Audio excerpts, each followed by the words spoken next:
Okay. Hi, and welcome to this little chat about our book list for the PioneerCon bookstore.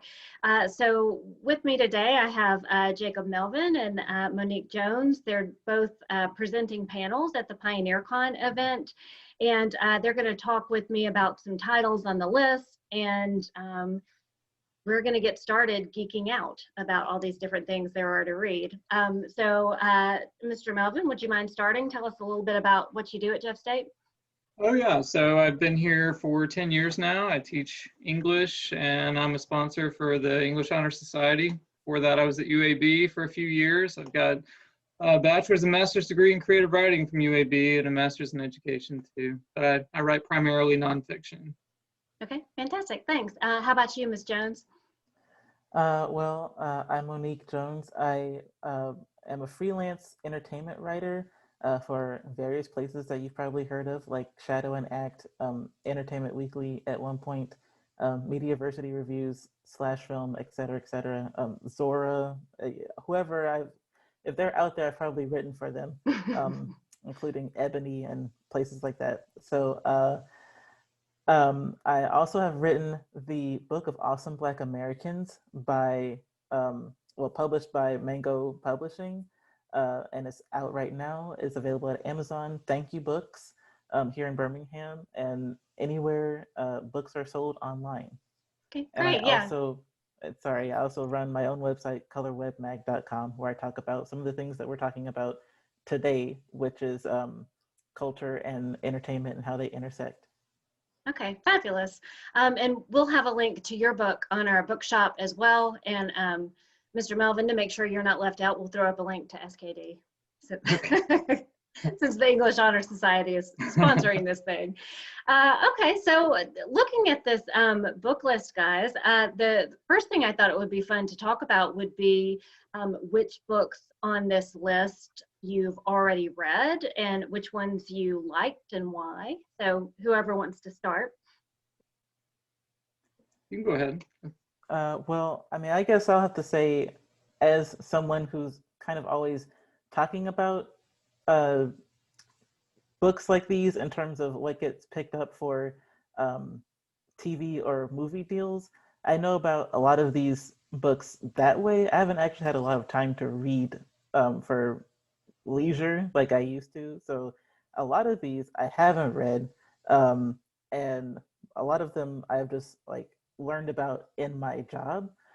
So that's the way I know about some of these books. Okay.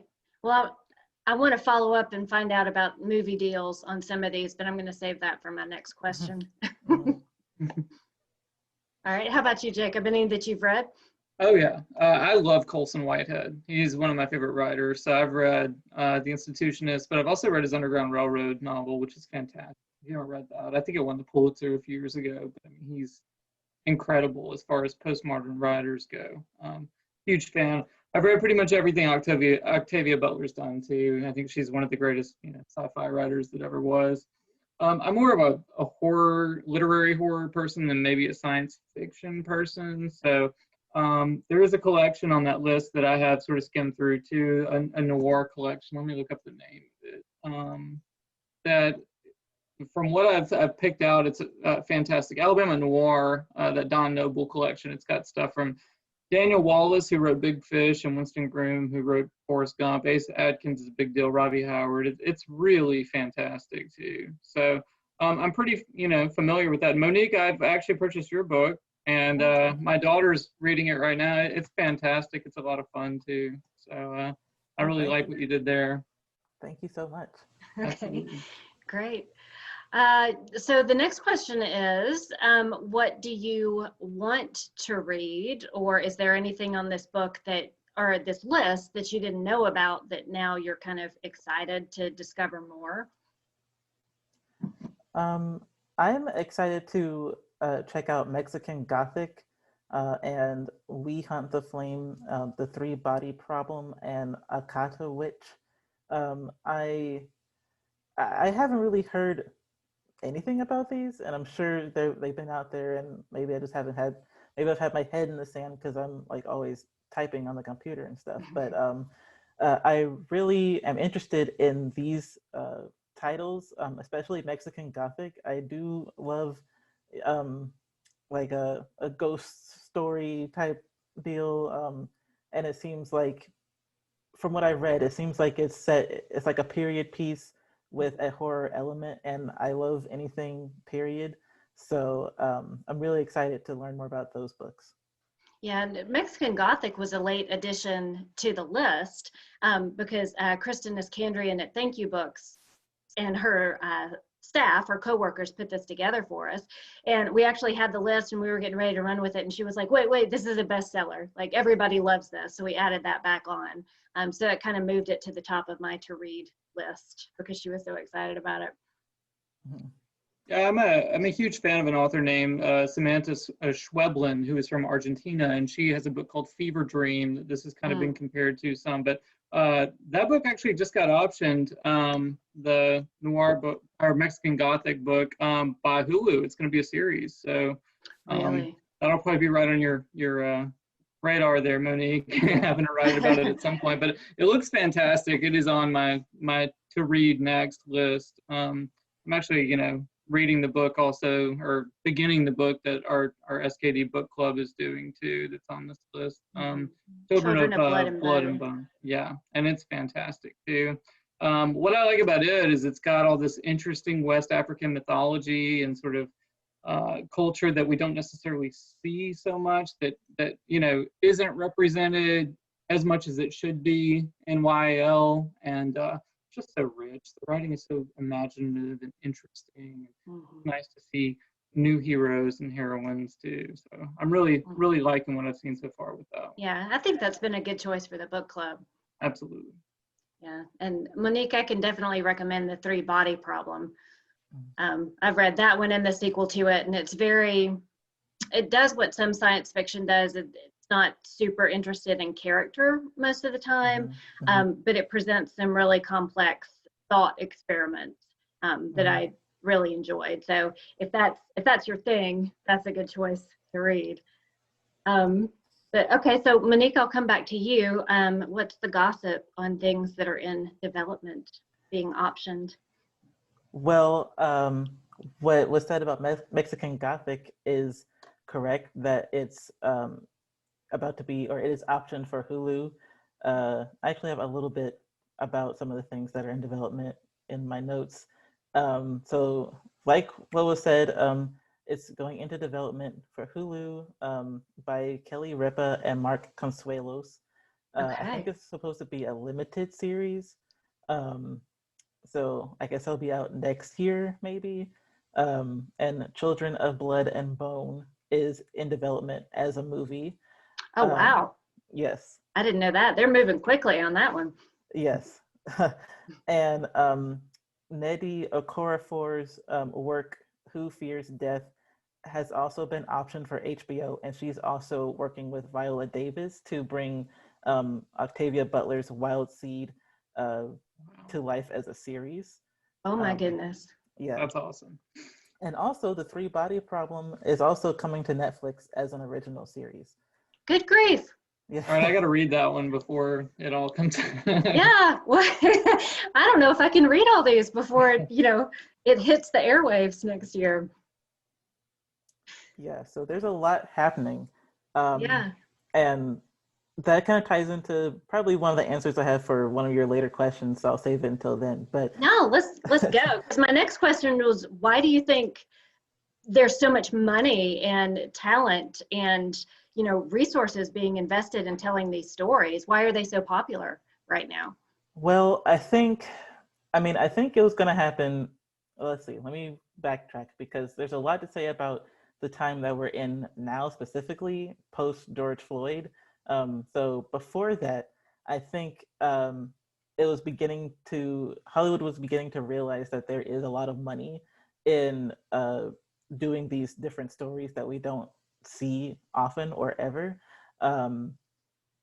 Like, I think Black Panther is one of the watershed moments. That and Crazy Rich Asians are the two movies that came out around the same time that really proved once and for all to Hollywood that minority actors in lead roles with their own stories actually bring a lot of money to the box office, as much, if not more, since there are so few of those type of stories out there. I think just overall, for the past nearly decade now, I think we've been in this mode of talking about Oscars so white, for instance, or just how Hollywood seems to move slowly on purpose when it comes to what is essentially civil rights in entertainment. Because even in like Aloha, which was just in the 2000s, it still had an actress, Emma Stone, doing yellowface essentially, and she's not Asian at all. And so the fact that that was still seen as not problematic, even though it was, is a problem. And the same with things like, I think it was Exodus, and like there were two Egyptian movies that came out around the same time that had basically all white casts, and they were playing Egyptians, and it's just like, that doesn't make any sense because we're not in the 60s. This is not Cleopatra anymore. It didn't make sense then. But this whole notion that Hollywood has about who can make money and what makes money is something that it knows what the answer is, because it goes to minority films when the box office isn't going well. Like with blaxploitation, in the 70s, it became a booming business because television was kind of kicking the movie industry's butt, and so they went to blaxploitation to rake in more money to attract audience members that go to the movies all the time, which happened at the time to be Black audiences. And so they got those movies and they made all the money to rebuild Hollywood. But then when Hollywood was back on its feet, then it went back to, things like When Harry Met Sally and things like that.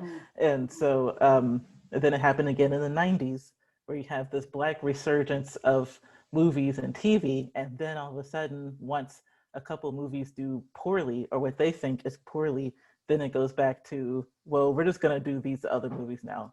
Like the trend is over. And so that makes it seem like being a person of color is a trend when we are actually living, breathing people. So I think the short answer to your question is, I think this conversation has been going on for a long time. It just so happens that it's gotten a lot more traction now, probably because there's a whole new generation of people that have grown up with all of the advancements that have happened since the civil rights movement. They've gone to school with kids that are not like them. They've gone to the workforce with people not like them. They have friends, they have family that come from all these different walks of life. And so now they want to see all those people, including their own experiences, on screen. And they're the ones that are pushing things forward. And I guess old people like us that are in the industry that want to see that happen as well, because we also have dreams too. Like, I want to write a screenplay at some point, and so I don't want to be pigeonholed either. So I think it's just been a conversation that's just finally catching up to where it needs to be, and the whole spring and summer that we've had has just accelerated it to where that's all anyone is talking about is we have to make this stuff, because not only is there money in it, but the people want to see this now too. Yeah, and to stop those stories from being told is really to miss a lot that's just very, very interesting. That it's not just for the sake of diversity, but for the sake of a good story, is to let more of those get out there. So I appreciate your comments putting that in such a broad context. So Jacob, do you have any comments on that? Why these stories? Why now? Well, I agree with Monique. I mean, I'd add Moonlight maybe to the conversation too. It's just, a good story is a good story. And when you have sort of underrepresented voices, you're ignoring an entire catalog of fantastic stories in general that, maybe the literature is there, maybe it isn't, but I mean, the stories are there. It's just, are we going to opt for the Hunger Games Part 40, or are we going to tell something that's new and fresh with new voices and new perspectives? I mean, I don't think that today's teenager cares if the hero is Black or white or Latino or anything else. They just want to see something new, something interesting, something they can care about. And I think that's part of it. And I think Hollywood is finally cluing in that, hey, you know, audiences want something that's captivating and unique and authentic. And why can't we tell those stories? Like, of course we can. And it's about time that we stop whitewashing everything and actually get, you know, into the business of you know, giving more authentic, you know, experiences on, you know, TV and in film. So. Mm-hmm. Yeah, and I think it's really interesting as a question of representation, right? Because, you know, people from minority groups will say, I want to see people who look like me represented on screen. But I think for people who are like me, who are maybe, you know, in a majority group, I also want to see that representation. You know, I also want to see people whose lives are different from mine, because that's kind of a great way to participate in being human. Right. So I did have a question about literary writers and why they're interested in speculative elements, but maybe I'll save that one for last, because I think the comments you guys are making actually tie in a little bit better to my last question, which was about television shows that are also exploring some of these themes. So I know, Jacob, your presentation for PioneerCon is on Watchmen, and Monique, yours is on Lovecraft Country. So could you guys talk about how you see the themes you were just talking about tie into those television shows? Mm-hmm. I think that with Lovecraft Country, it is essentially, and I guess kind of like Watchmen too, but that's not my area right now. But with Lovecraft Country, it really is about bringing light and I guess life in a way to stories that we typically read about in the history books and like take out all of the humanity from them. It's about putting that back in and realizing that people have suffered because of the atrocities that are showcased in Lovecraft Country. I think yesterday's episode or Sunday's episode was actually about Emmett Till's murder.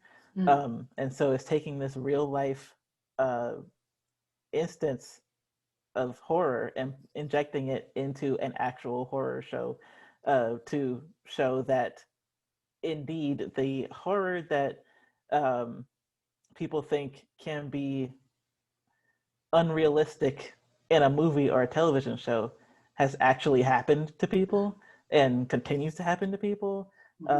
So I think that that's something that Lovecraft Country is very mindful about. Something I wrote on my website, I called Lovecraft Country like a modern day griot, and I hope I'm saying that right, Griot. It's a West African word for a person that basically is like a storyteller of a community and keeps telling stories of the past and of their ancestors, of a community's ancestors, to keep those stories alive and for people to remember and learn from them. So essentially, you know, just learning from the past and learning about history. But they were able to have high rankings in the communities. And I feel like that's what Lovecraft Country and other shows like it are trying to do. They're trying to bring back the life of these stories so that we can remember them and learn from them and not repeat them, hopefully. Yeah, and it's kind of worth remembering that Jordan Peele, who did Get Out and Us, is one of the producers of Lovecraft Country. So that role of reflecting society back to itself, I think, yeah, the shows and his films are definitely serving that purpose. Yeah. How about for Watchmen, Jacob? Where do you see that tying in? So Watchmen's important to me because I grew up hating speculative fiction because I felt like most of the time it was like, what if the South won the war and stuff like that? And it wasn't like, it didn't teach me anything. It didn't have any sort of resonant moment where I'm like, wow, I just learned something, but Watchmen does. And, while it might, exist in an alternate universe with sort of heroes and vigilantes, like the history there is real stuff. I watched the first episode and I was like, okay, I've got to get online and start Googling, what happened in Tulsa. And I'm learning about people like Bass Reeves, who I didn't even know existed, and I'm wondering, why wasn't he taught alongside Doc Holliday or all of these other great sort of legends in American history? And I'm like, this show might be, talking about, social issues today, but it's also teaching me about the past in a way that is resonant and interesting and should be done in history courses. If I'm going to read speculative fiction, it is to open my eyes to a bigger issue. And Watchmen does that in the same way that maybe Philip Ross, The Plot Against America, talks about anti-Semitism in the way that, if Lindbergh had won the, election, he would have aligned with Hitler. Like, it's doing the same thing to me with sort of African-American history in this country, where I'm like, every kid in America should be watching this show, because, I learned so much.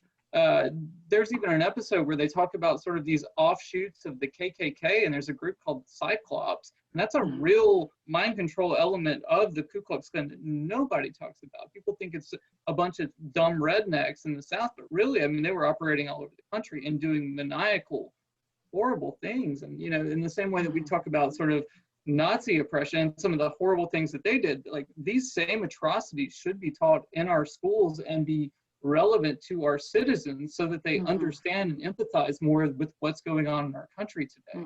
So I feel like what Watchmen is doing, by teaching and sneaking in the history to open your eyes, to make you want to sort of seek out those bigger conversations, is really topical, relevant, and inspiring in a sense. That's what good TV is to me. So. Yeah, and I think those elements you guys are talking about in both those shows really relate to what is interesting to me about speculative fiction, because there's some element of science fiction and fantasy that's escapist. Like, what if we rode a rocket and went to Saturn and lived there for a while? But then the stories that are most interesting to me, and the ones on this book list that I get really excited about, are the ones that don't necessarily talk about a future that's never existed or a past that's gone, but they focus us on now. What are the implications now for the riot in Tulsa? What are the implications now for the legacy of Emmett Till's murder, and the cover up and the resistance to bringing justice for that incident? And so that's the most exciting aspect of speculative fiction, is what does it say about us now? And so it's really exciting to me to see so many books on this list of just really compelling stories, and to hear these different cultural perspectives. So a Mexican perspective, or a Chinese perspective of the future as it relates to now. So that's my little soapbox for Pioneer Con, and the intellectual stuff behind all the costumes. But are there any last comments you guys would like to make? Recommendations for shows to watch, books to read, panels to attend? I did want to say one thing about speculative fiction that I kind of just realized as I was thinking about these questions. I do love sci-fi and fantasy and things like that, but I realized that I've never actually read a lot of them growing up. And even though I like the genre in TV and film, I've probably only read Harry Potter is probably the longest sci-fi fantasy thing that I've read. So I was wondering why that was, and I think it's because at least when I was growing up, I didn't feel like I belonged in it because it's always like, for instance, Philip K. Dick, Do Androids Dream of Electric Sheep? I read that and I loved that, but of course there's not anyone, that's gonna come from my background or, whatever. And of course you don't have to have someone who looks exactly like you or be exactly like you to learn from them. But the whole idea of a genre of fiction that is about the possibilities of everything, and yet there's not a lot of representation of all types of people Right. across the board is really alienating. And so I found more of that in TV, like with Star Trek and what we've been talking about today with Lovecraft Country and Watchmen and things like that. So I think that having more writers of color in the speculative fiction genre or subgenre is very important, so that we can start putting more energy towards thinking about how are we as non-white individuals going to participate in making a future that we want to see, and a future that will serve us as well, and help, you know, bolster us and support us into the dreams we want to have.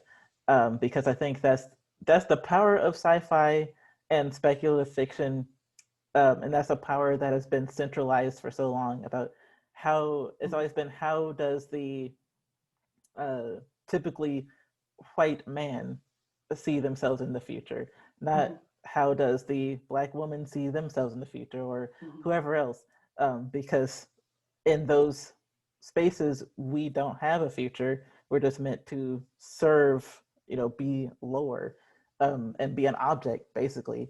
So I think it's important that there's a lot of people that are now finding their voices in speculative fiction and asking themselves, how do I see myself in the future, and where can I go, and what can I do? And I think democratizing that power really will, well, it already has shifted sci-fi and fantasy, and hopefully for good, because I think that the more voices out there of all people, then the more we can create that kind of Star Trek future where everyone maybe not get along, but everyone can find value in each other and the humanity in each other. So I really hope that that's the case with speculative fiction going forward. Yeah, I think I'm with you in the optimistic branch of speculative fiction. Yeah, I agree completely. I'm teaching reparations this week with my students, and I'm pointing them to Black Wall Street, you know, just like Ta-Nehisi Coates did, you know, several years ago in the Atlantic. And, you know, I'm hoping that this makes them speculate more about the future and what we can accomplish. You know, even if it starts with a show like Watchmen, opening my students' eyes to, hey, look at these things that were ignored, you know, and understand their place in society now, and why we might need, you know, more social change in order to better the world for our kids, grandkids, whatever. Okay, great. Well, thank you so much, Jacob Melvin and Monique Jones, for being with us and having this fun little Zoom chat about our book list. And happy PioneerCon, everybody. Thanks.